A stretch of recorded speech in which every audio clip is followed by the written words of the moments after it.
రేపు టీడీపీ అభ్యర్థుల రెండో జాబితా ప్రకటిస్తున్నామని స్పష్టం చేశారు ఆ పార్టీ అధినేత చంద్రబాబు. ఎంతమంది వీలైతే అంతమంది అభ్యర్థుల్ని ప్రకటిస్తామని చిట్చాట్లో చెప్పారు. టీడీపీ అభ్యర్థుల కసరత్తు తుది దశకు చేరుకుందన్నారు ఆయన. జనసేన బీజేపీలు ఏ స్థానాల్లో పోటీ చేసేది వారికి స్పష్టత ఉంది అన్నారు. సమయాన్ని బట్టి ఆ పార్టీలు కూడా వారి అభ్యర్థుల్ని ప్రకటిస్తాయని చెప్పారు చంద్రబాబు.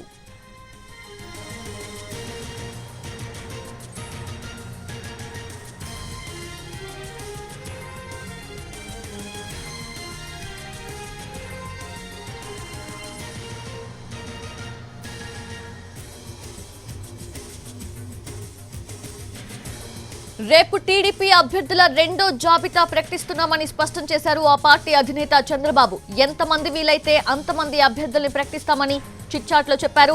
టీడీపీ అభ్యర్థుల కసరత్తు తుది దశకు చేరుకుందన్నారు ఆయన. జనసేన బీజేపీలు ఏ స్థానాల్లో పోటీ చేసేది వారికి స్పష్టత ఉంది అన్నారు. సమయాన్ని బట్టి ఆ పార్టీలు కూడా వారి అభ్యర్థుల్ని ప్రకటిస్తాయని చెప్పారు చంద్రబాబు.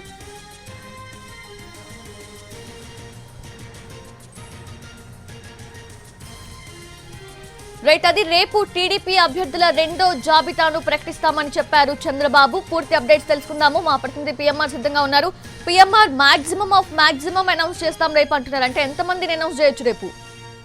అంటే ప్రస్తుతం 94 స్థానాలకి టీడీపీ ఇప్పటికే అభ్యర్థులను ప్రకటించేసింది సౌజన్య. సో ఈ నేపథ్యంలో ఇంకా 50 స్థానాలకు ప్రకటించాల్సిన అవసరం ఉంది. ప్రస్తుతం జరుగుతున్న పరిణామాలు మనకు అందుతున్న సమాచారం మేరకు చూస్తా ఉంటే 20 నుంచి 25 స్థానాలకు సంబంధించిన అభ్యర్థుల్ని టీడీపీ అభ్యర్థులను ప్రకటించే అవకాశం ఉన్నట్లుగా మనకు అందుతున్న సమాచారం మేరకు తెలుస్తుంది. ఇప్పటికే గత కొంతకాలంగా టీడీపీ అభ్యర్థులకు సంబంధించిన కసరత్తు చేస్తోంది. చంద్రబాబు నాయుడు కూడా ఆశావహులు ఎవరైతే ఉన్నారో, అలాగే సీట్ల సర్దుబాటులో కొన్ని చోట్ల సీట్లు దక్కించుకొని నేతలు ఎవరైతే ఉన్నారో వాళ్ళందరితో కూడా మాట్లాడుతున్నారు. సో ఈ క్రమంలో ఎక్కడైతే అభ్యర్థుల ఎంపికకు సంబంధించిన కసరత్తు క్లారిటీకి వచ్చేసిందో అక్కడ ప్రకటించే దిశగా అడుగులు వేస్తున్నారు. సో ఈ క్రమంలో రేపు 20 నుంచి 25 స్థానాల వరకు అసెంబ్లీ సెగ్మెంట్లకు సంబంధించిన అభ్యర్థులను ప్రకటించే సూచనలు కనిపిస్తున్నాయి. దీంతో పాటుగా ఒక 7-8 ఎంపీ స్థానాలకు కూడా అభ్యర్థులను ప్రకటించే అవకాశం ఉన్నట్లుగా మనకు అందుతున్న సమాచారం మేరకు తెలుస్తోంది సౌజన్య.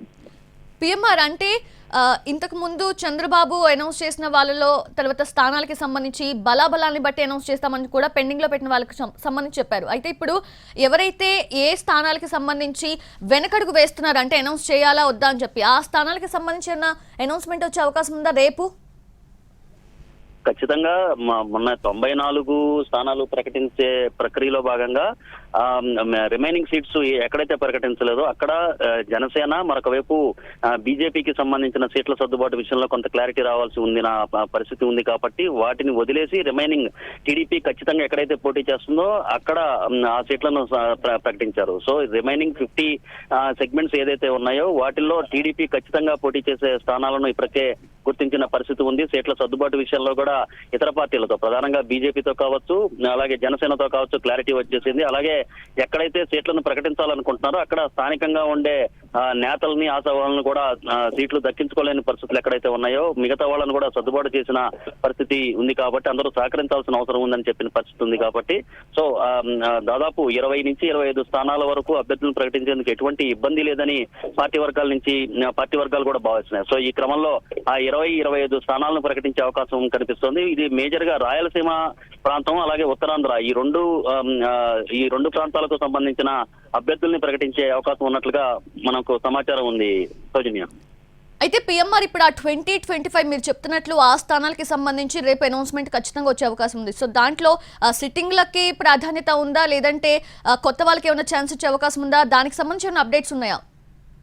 అంటే సిట్టింగులకు సంబంధించి ఇన్ఛార్జీలు ఎవరైతే ఉన్నారో వాళ్ళకి మాక్సిమం ప్రకటించే అవకాశం కనిపిస్తుంది. సిట్టింగ్ ఇన్ఛార్జీలుగా ఉన్న వాళ్ళకి ఈ సీట్లను ప్రకటించే అవకాశం కనిపిస్తుంది. కొన్ని చోట్ల స్థాన చలనాలు, అలా కొన్ని చోట్ల మార్పులు చేర్పులు జరిగిన పరిస్థితి ఉంది. ఇప్పటికీ కూడా ఐవీఆర్ఎస్ సర్వేలు చేస్తున్నారు. ఒకవైపు కృష్ణా జిల్లాలో పెనమలూరు నియోజకవర్గంలో ఐవీఆర్ఎస్ సర్వే చేస్తున్నారు, మైలవరం నియోజకవర్గంలో ఐవీఆర్ఎస్ సర్వే చేస్తున్నారు. మరొక వైపు ఎరపతినేని ప్రాతినిధ్యం వహిస్తున్న సిట్టింగ్ ఇన్ఛార్జిగా ఉన్న గురజాల్లో కూడా ఐవీఆర్ఎస్ సర్వే చేపడుతున్నారు. సో ఐవీఆర్ఎస్ సర్వేలు ప్రస్తుతం చేపడుతున్న ఈ వ్యవహారం అంతా కూడా తుది కసరత్తుగానే భావించాల్సి వస్తుంది. అయితే ఈ సీట్లకు సంబంధించిన క్లారిటీ ఉంటుందా ఉండదా అన్న మీమాంస ఇంకా కొనసాగుతూ ఉన్న పరిస్థితుల్లో ఇప్పటి వరకు అయితే మనకు వస్తున్న సమాచారం మేరకు ఉత్తరాంధ్ర, రాయలసీమ, అలాగే కర్నూలు, ప్రకాశం ఈ జిల్లాలకు సంబంధించిన క్లారిటీ దాదాపు వచ్చినట్లుగా కనిపిస్తుంది. సో ఈ క్రమంలో ఆ స్థానాలకు సంబంధించిన క్లారిటీ ఉండే అవకాశం ఉన్నట్లుగా మనకు సమాచారం ఉంటుంది సౌజన్య.